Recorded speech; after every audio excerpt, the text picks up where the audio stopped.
क्योंकि इमरान खान ने United nation में एक बहुत ज़बरदस्त तकरीर की थी और भी कुछ अच्छे काम किए थे। तो हम ये देख रहे थे कि हमारा मजहबी तबका जिस तरह से उस अच्छे काम पे इमरान खान को अप्रिशिएट करना चाहिए नहीं कर रहा। Welcome back to my channel.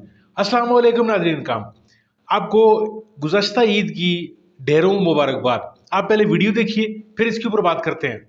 मुझे ये फरमाइएगा, कई सारे हमारे उलमा कराम हैं जो कि मौसिस शख्सियात से, आला हुक्मरानों से न सिर्फ मिलते हैं बल्कि उसे अच्छा भी गिरदानते हैं, लेकिन इसी तरह से हमारे बहुत से उलमा कराम ऐसे भी हैं जो इसे दुरुस्त नहीं समझते हैं। मुफ्ती तारिक मसूद साहब क्या समझते हैं? हुक्मरानों से मिलना चापलूसी के लिए, उनको मक्खन लगाने के लिए, अपने फ़ायदे के लिए नाजायज़ है, हराम है। हुक्मरानों से मिलना उनकी इस्लाह के लिए, मुल्क और कौम को सीधे रास्ते पे चलाने के लिए, उनसे दीनी फ़ायदा हासिल करने के लिए ये फ़र्ज़ है। मूसा अलैहिस्सलाम को डायरेक्ट अल्लाह ने जालिम हाकिम के पास भेजा, फ़िरौन के पास। उस वक्त मूसा अलैहिस्सलाम कह सकते थे अल्लाह हुक्मरानों से मिलना बिल्कुल ठीक नहीं है।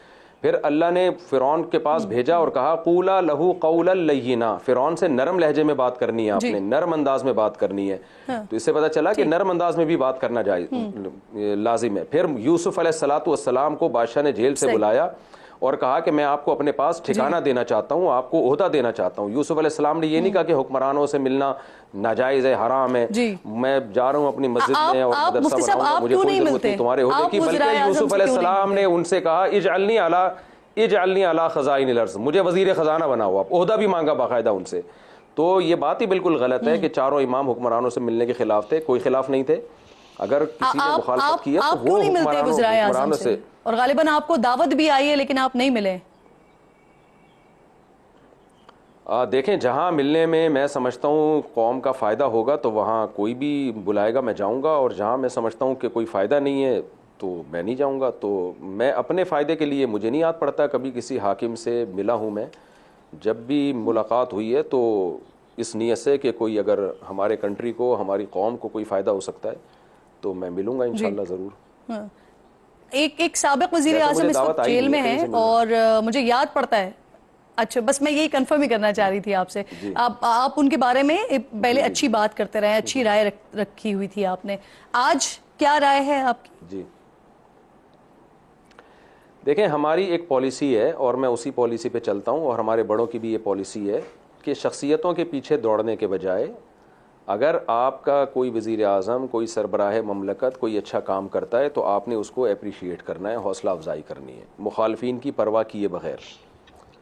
तो अब हमारी इमरान खान की ज़ात से हमारा कोई लेना देना नहीं है। वो एक, जैसे दुनिया में बहुत सारे लोग हैं तो एक इमरान खान भी है। तो निजी महफिल में मैं, हो सकता है इमरान खान से मोहब्बत रखता हूँ या उससे दुश्मनी रखता हूँ, वो मेरा निजी मसला है। मोहब्बत भी हो सकती है, दुश्मनी से माना नफ़रत भी हो सकती है, मोहब्बत भी हो सकती है। वो तो निजी महफिल की बातें हैं, वो सही भी हो सकती हैं, गलत भी हो सकती है।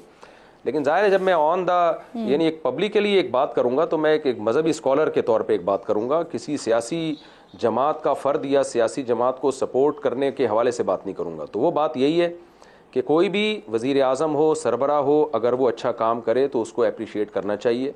क्योंकि इमरान खान ने यूनाइटेड नेशन में एक बहुत ज़बरदस्त तकरीर की थी और भी कुछ अच्छे काम किए थे। तो हम ये देख रहे थे कि हमारा मजहबी तबका जिस तरह से उस अच्छे काम पे इमरान खान को अप्रिशिएट करना चाहिए नहीं कर रहा।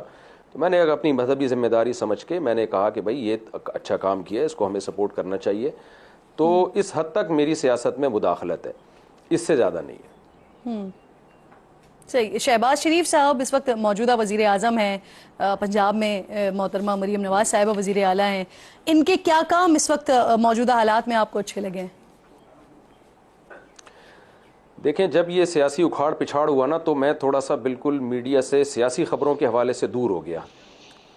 तो उस वक्त तो एक बहुत ही एक हाइप क्रिएट हुई थी ना इमरान खान के हवाले से। तो जब एक हाइप क्रिएट होती है तो फिर आपको कुछ बात करनी पड़ती है। इस वक्त यकीनन शहबाज शरीफ ने कुछ अच्छे काम किए होंगे और मरीम नवाज़ ने भी कुछ अच्छे काम किए होंगे। अगर मेरे इल्म में आए तो मैं ज़रूर बताऊंगा, इंशाल्लाह उस पर अप्रिशिएट करूंगा। लेकिन मैं चूँकि सियासत से दूर हूँ, आजकल टेलीविज़न से भी दूर हूँ, सियासी खबरों से भी दूर हूँ, बता सकेंगे तो अपनी देखें, ऐसे तो सबने बहुत अच्छे भी किए हैं, बहुत बुरे भी किए हैं ठीक है। तो मियां नवाज शरीफ ने ये जो मोटरवे बनाई थी बहुत अच्छी बनाई माशाल्लाह।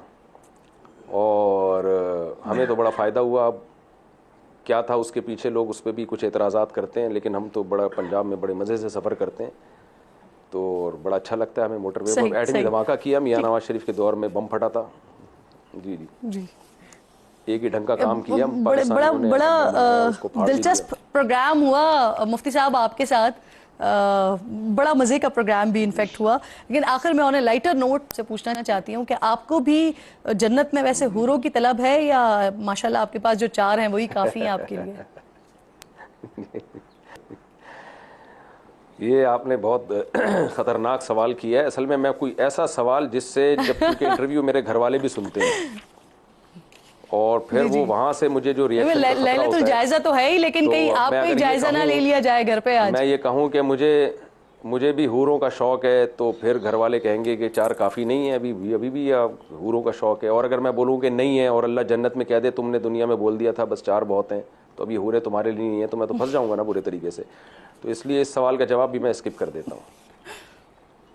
चले, हम समझ गए आपकी इंटेंशन समझ गए। बहुत बहुत शुक्रिया मुफ्ती तारिक मसूद साहब प्रोग्राम में साथ मौजूद थे। आपकी गुफ्तगू भी हुई, मुफ्ती तारिक मसूद साहब के हवाले से भी बात हुई, और आज जो अहम तरीन गुफ्तगू हम करना चाह रहे थे रमज़ानुल मुबारक के हवाले से, आज की ख़ास रात के हवाले से और ईद के हवाले से। तो आप तमाम लोगों को बहुत बहुत एक बार फिर ईद मुबारक मेरी तरफ से, मेरी टीम की तरफ से। अपना बेहद ख्याल रखिएगा।